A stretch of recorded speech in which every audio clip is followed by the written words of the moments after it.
What would happen if one morning America could no longer export a single pound of wheat, a pickup truck, or even a familiar cold medicine tablet? Don't think that's far-fetched, because right now, the 7 largest seaports in the world are quietly closing their doors to American goods. An entire $2.5 trillion export empire is on the verge of total paralysis, and the consequences are already evident at the supermarket near your home. Empty shelves, prices doubling, delayed deliveries if these 7 ports stop accepting shipments. The entire US export system will completely collapse. The biggest question now is who will fall first? Watch the video now and note that this information is compiled from statistical data and is not intended to defame any organization or individual. Number 1. Hamburg, Germany. If you think a seaport all the way across the Atlantic, like Hamburg, has nothing to do with your daily life in Ohio or Michigan, think again, because right now, as Hamburg closes its gates to American goods, the price of new cars is soaring, car repair parts are becoming scarce, and harvesters in the Midwest risk being stranded in summer fields. Hamburg is not just an ordinary port, it functions like a regulating valve for the entire transatlantic industrial machine.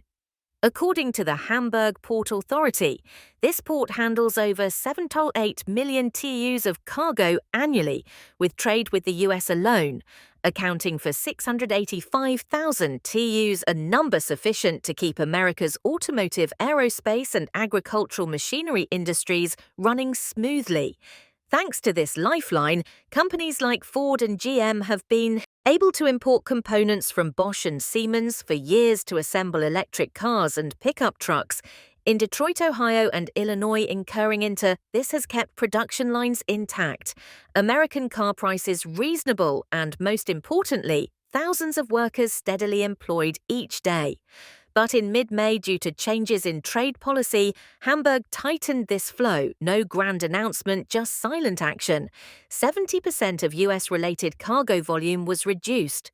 Containers with sensors, control modules, and auto parts no longer left the docks. Immediately, Ford had to pause its electric vehicle assembly line in Michigan, and GM delayed assembly in Ohio. Thousands of workers had their shifts shortened, and some were advised to take temporary unpaid leave.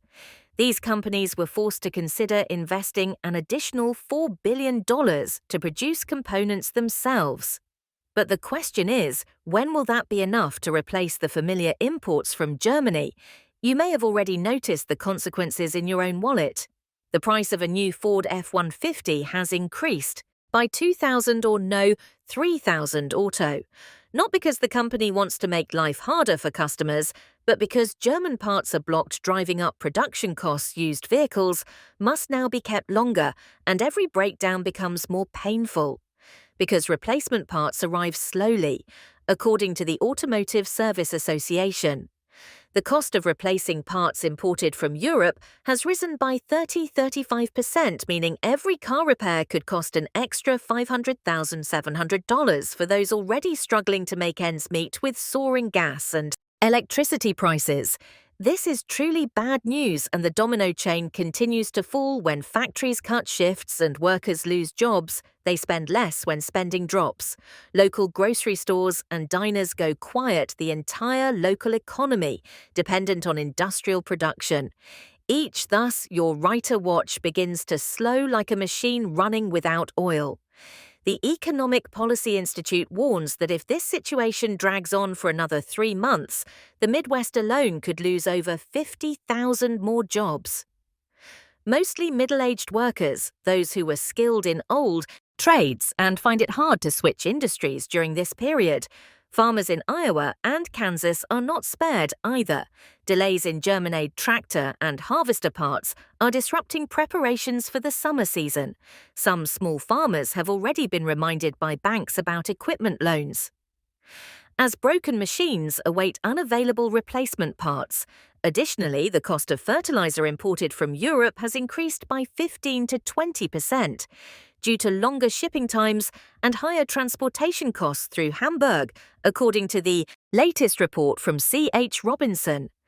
The irony is that Hamburg is currently receiving German investment to upgrade its infrastructure modernization automation in new rail lines. But at the same time, the gate to the US is being twisted shut, like a tightening valve. Berlin appears to be playing a cautious chess game, investing for the long term but remaining flexible enough to use trade as a tool of pressure when necessary, and a bigger question lies elsewhere. Germany is quietly encouraging Canada to consider the possibility of joining the EU in the distant future, or brought, according to sources from The Guardian and Brussels Times, a subtle suggestion, but in a context where Canada is also gradually cooling toward Washington, it's akin to a longtime neighbour no longer warmly offering morning tea, but instead shaking hands with a new friend across the street. But Hamburg is only the first shot fired when this valve is tightened. Who can guarantee that other ports like Vancouver, Busan or Santos won't follow suit, and you, whether in the Midwest or on the coast, will feel the impact through every repair bill, every empty supermarket shelf, every shortened shift?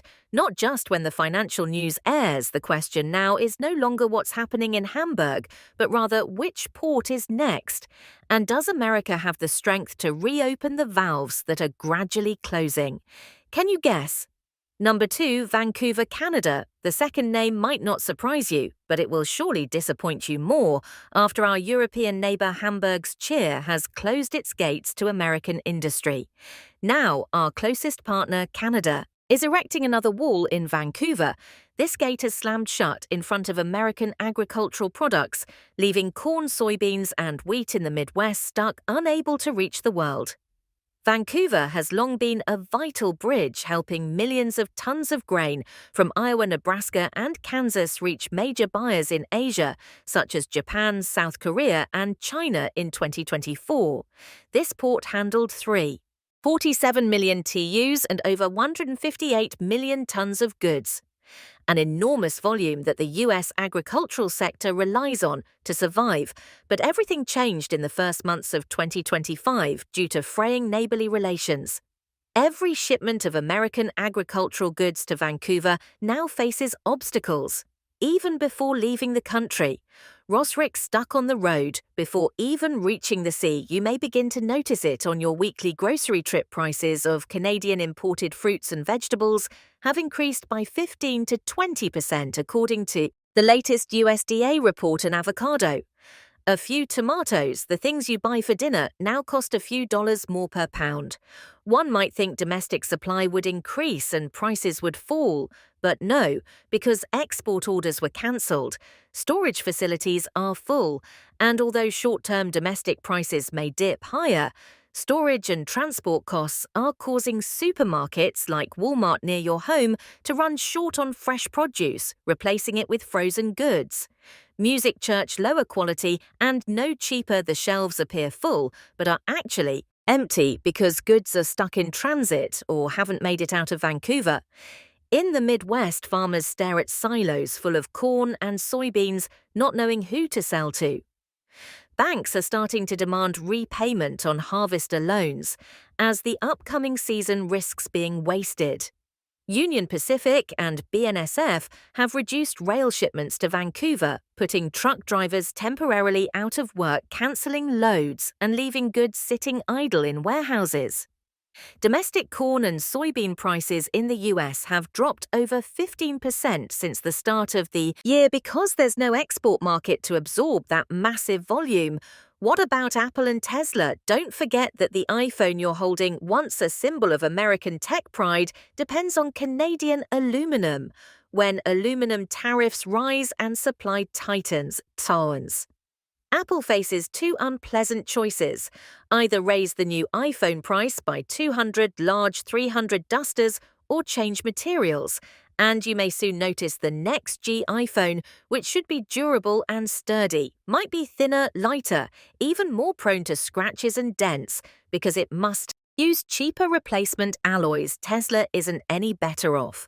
Canadian aluminum is a key ingredient in Tesla EV bodies. When supply shrinks, car prices may rise by several thousand SOPAs, something American buyers will definitely feel during the year-end delivery season and across the border. What are Canadians thinking? Many people in British Columbia and Alberta believe this is an opportunity for self-reliance to reduce dependence on their old neighbourhoods, so they can seek partners further away but more relaxed like Europe. It's no. This port handles up to 15.3 million TEUs and 468 million tonnes of goods. Still a record level as of the mid-2020s. Among this, the EU exported about $19.5 billion in medical equipment to the US, with the Netherlands alone contributing $9.38 billion, accounting for over 38% of total pharmaceutical imports from the EU. If Rotterdam is blocked, the heart valve is shut. Ventilators, artificial heart valves, dialysis, filters, auto-injectors, all are left waiting, unable to reach US hospitals. In time, imagine you're over 60, living in Boston or Philadelphia, scheduled for a heart valve replacement later this year. But this week, the hospital calls to say we're short on equipment. Please wait 2 more months. Your medication bill is also rising. According to PwC, US healthcare costs this year have increased by around 8%, the highest in 13 years. Mainly due to rising costs of imported drugs and equipment. As Rotterdam tightens, you'll have to pay more out of pocket or otterbuff for while your income remains unchanged just to get timely care in. Areas once dotted with Walgreens or CVS branches, you may now encounter the phenomenon of pharmacy deserts. Many rural regions in Mississippi, West Virginia, or Kansas have become places where you must drive 20 minutes without finding a single open pharmacy. According to the Healthcare Access 2025 report, more than 6 million Americans now live in so-called pharmacy deserts, where drugstores are closing en masse due to skyrocketing import costs of pharmaceuticals and medical equipment from the EU. And when you go to Walmart, the cold medicine or insulin shelves are bare. At Target, only multivitamins remain without a reliable car or someone to take them. The elderly here simply have no way to buy enough medicine to survive the winter. But who's behind the decision to tighten Rotterdam's valve? In fact, the EU is considering retaliatory measures against US tax policies, and Rotterdam is one of the most effective control points. This policy could delay medical supply chains or stimuli music. A risk highlighted by the Healthcare Cost Institute, which warns that if this persists, hospital costs may rise another 12–18% in the second half of 2025. That's a number everyone sees, but no one says out loud every tax dollar you pay is being exchanged in this valve war, and the Rotterdam valve is being slowly twisted shut. It doesn't stop there. US hospitals are urgently considering local stockpiling, storing goods, hoarding medical equipment on site. But that also means buying more, stocking more, and you'll be the one footing the bill via insurance or higher taxes. Experts warned that if the supply chain isn't restored before this year's flu season, hospitals could face a brake failure situation. When you look at your medicine bill, your auto-injector, your produce basket missing juice bottles, remember, Rotterdam is the medical heart valve of America. If that valve doesn't reopen in time, it's not just production that stops.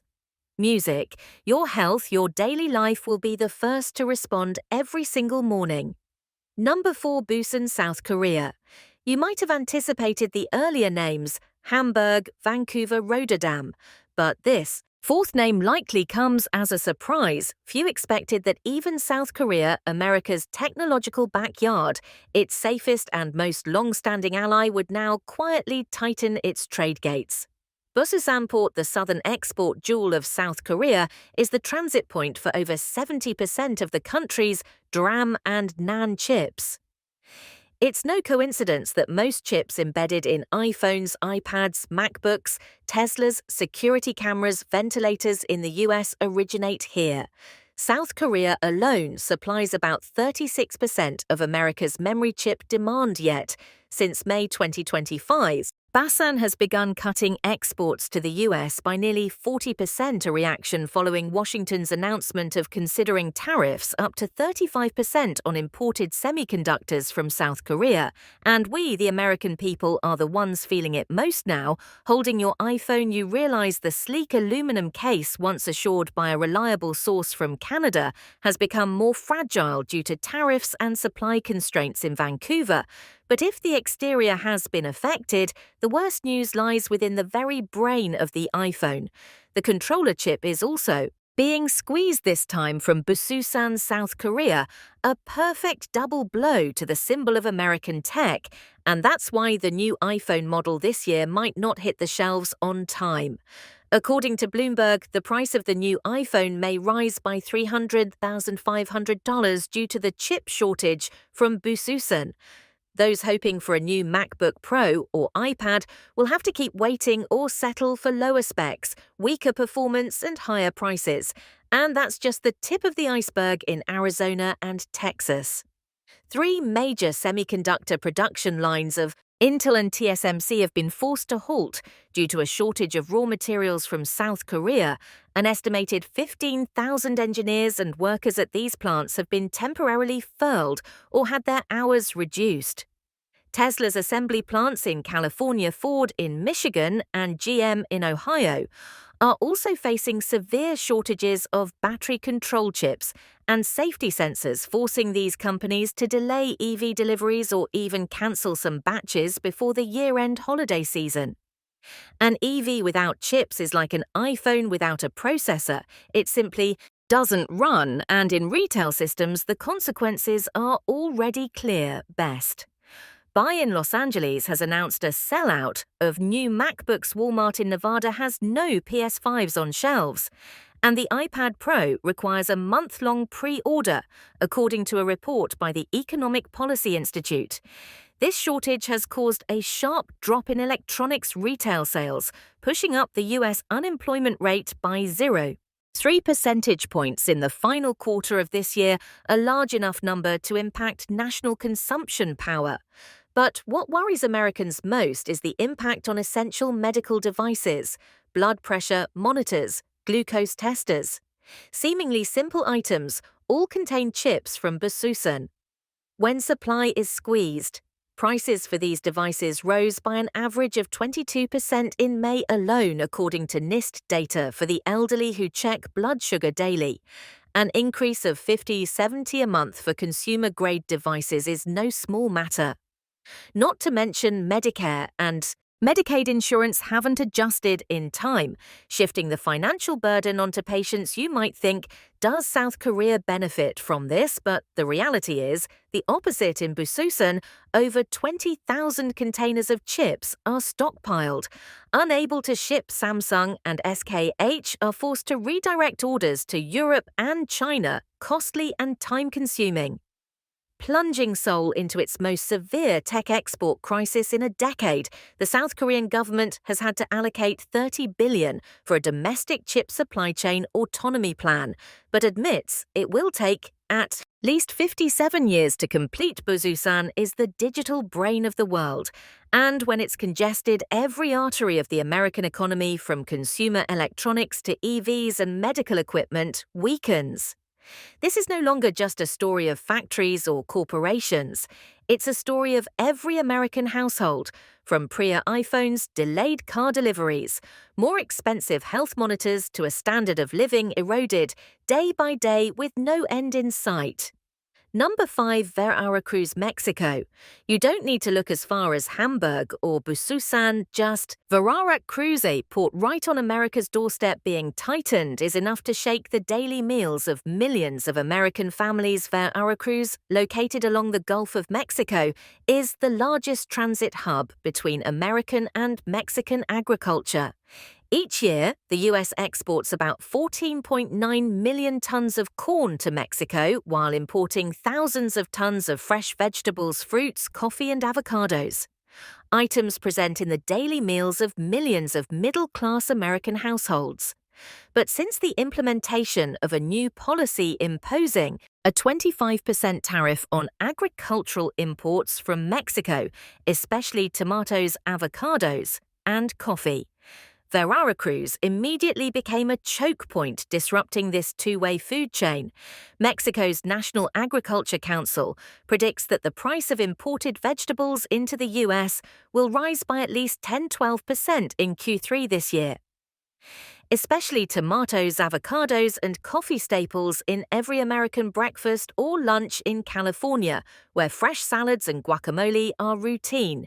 Each avocado may cost twice as much. Premium tomatoes will exceed $4 a pound, a threshold last seen during the 2021 shortage. Florida and Texas, the two states that consume the most Mexican imported fresh fruits, are in similar situations. Supermarkets reporting shortages. Imported oranges and strawberries up nearly 15% in price. And it's not just consumers who are suffering. American farmers in the Midwest are taking a second blow after the Vancouver disruption. The USDA predicts corn and soybean exports to Mexico will drop by 7–10% in Q2 2025 due to the Tariffs clampdown. That means states like Iowa, Nebraska, Kansas